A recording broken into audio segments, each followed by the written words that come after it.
ಎಲ್ಲರಿಗೂ ನಮಸ್ಕಾರ. ಮಂಕುತಿಮ್ಮನ ಕಗ್ಗವಾಚನ 364ರಿಂದ 366 ತನಕ ಅದರ ಭಾವಾರ್ಥ ಹಾಗೂ ಪದ್ಯವನ್ನು ಪಠನೆ ಮಾಡ್ತಿದ್ದೇನೆ. ನಟಿಪುದೊಮ್ಮಮ್ಮ ಮರುಕವ ದೈವ ಮನುಜರಲಿ ಕಟುಕನಿನಿ ಸಕ್ಕಿಯನು ಹಕ್ಕಿಗೆರೆಚುವವೋ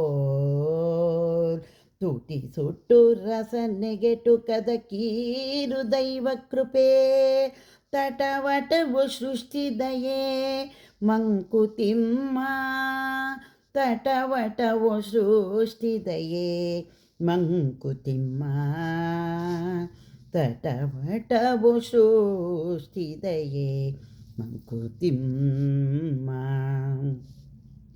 ಕೆಲವು ಸಲ ದೈವವು ಮನುಷ್ಯನಲ್ಲಿ ಮರುಕವನ್ನು ತೋರಿಸುವಂತೆ ನಟನೆ ಮಾಡುತ್ತದೆ.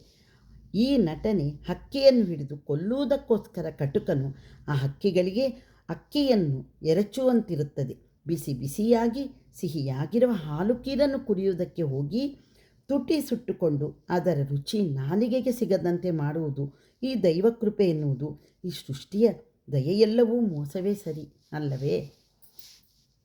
ಅದು ಒಳಿತು ಇದು ಕೆಟ್ಟದೆಂಬ ಹಠ ನಿನಗೇಕೆ ಹೊದಿಸಬಹುದು ದೈವವೆಲ್ಲಕವೊಂದು ತೆರೆಯ ಸೋದೆಯ ಸೌರಭ ನಂಜು ಬಟ್ಟಲನಿ ತೋರಿತು ವಿಧಿಯ ಬಗೆಯಂತಿಹುದೋ ಮಂಕುತಿಮ್ಮ ವಿಧಿಯ ಬಗೆಯಂತಿಹುದೋ ಮಂಕುತಿಮ್ಮ ವಿಧಿಯ ಬಗೆಯಂತಿಹುದೋ ಮಂಕುತಿಮ್ಮ. ಇದು ಒಳ್ಳೆಯದು ಇದು ಕೆಟ್ಟದು ಎಂಬ ಹಠ ನಿನಗೇಕೆ? ದೈವವು ಇವುಗಳೆಲ್ಲವುದಕ್ಕೂ ಒಂದು ಪರದೆಯನ್ನು ಹೊಂದಿರಿಸುತ್ತದೆ. ಆ ಪರದೆಯನ್ನು ತೆಗೆದರೆ ನಿಜಾಂಶ ಬಯಲಾಗುತ್ತದೆ. ಅಮೃತದ ಸುವಾಸನೆ ನಮಗೆ ವಿಷದ ಬಟ್ಟಲಿನಲ್ಲಿ ತೋರಬಹುದು. ಪುರಂದರ ದಾಸರು ಸತಿ ಕುಡಿಯಲು ವಿಷದ ಬಟ್ಟಲನ್ನು ಎತ್ತಿದಾಗ ಆ ಬಟ್ಟಲಿನಲ್ಲಿ ಮೂಗುತಿ ಬೊಟ್ಟು ಬಿದ್ದು ಕೃಪಣನಾಗಿದ್ದ ವ್ಯಾಪಾರಿ ವೈರಾಗ್ಯವನ್ನು ತಾಳಿ ಪುರಂದರ ದಾಸರಾಗಿ ಆ ಸೌಭಾಗ್ಯವತೆ ಪ್ರಾಣವು ಉಳಿಯಿತಂತೆ. ವಿದ್ಯೆ ಕೈವಾಡ ಹೇಗಿದೆಯೋ ಯಾರು ಬಲ್ಲರು. ಕೆಟ್ಟ ಹಠ ಎಂದಿಗೂ ಬೇಡ ಅಂತ ಡಿ.ವಿ. ಗುಂಡಪ್ಪ ಅವರು ತುಂಬ ಚೆನ್ನಾಗಿ ವರ್ಣಿಸಿ ಬರೆದಿದ್ದಾರೆ. ಕೆಟ್ಟ ಹಠ ಯಾವತ್ತಿದ್ರೂ ಒಳ್ಳೆಯದಲ್ಲ.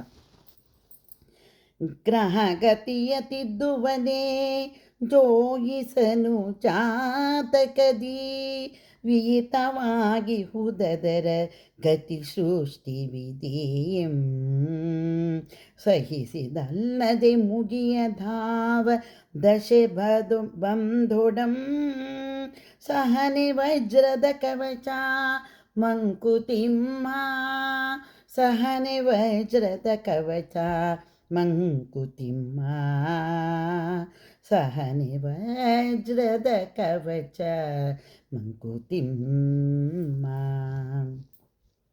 ನಮ್ಮ ಗ್ರಹಗತಿಗಳು ನಾವು ಹುಟ್ಟಿದ ತಕ್ಷಣವೇ ನಿರ್ಣಯಿಸಲ್ಪಟ್ಟಿರುತ್ತದೆ. ಅವುಗಳನ್ನು ಬದಲಾಯಿಸಲು ಯಾರಿಂದಲೂ ಸಾಧ್ಯವಿಲ್ಲ. ಜ್ಯೋತಿಷಿಯನಾದರೂ ಜಾತಕವನ್ನು ತಿದ್ದಿ ಆ ಗ್ರಹಗತಿಗಳನ್ನು ಬದಲಾಯಿಸಲು ಸಾಧ್ಯವೇನು? ಎಂದಿಗೂ ಇಲ್ಲ. ನಮಗೆ ಯಾವ ಸ್ಥಿತಿ ಬಂದರೂ ಅದನ್ನು ಸಹಿಸಿದಲ್ಲದೆ ಬೇರೆ ಯಾವ ದಾರಿಯೂ ಇಲ್ಲ.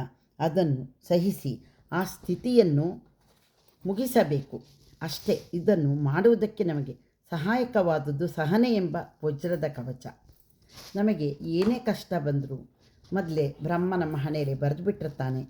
ಜಾತಕದಿಂದ ಏನೂ ಸಾಧ್ಯವಿಲ್ಲ ಎಂಬುದಾಗಿ ಡಿ.ವಿ. ಗುಂಡಪ್ಪ ಅವರು ತುಂಬ ಚೆನ್ನಾಗಿ ವರ್ಣಿಸಿ ಬರೆದಿದ್ದಾರೆ.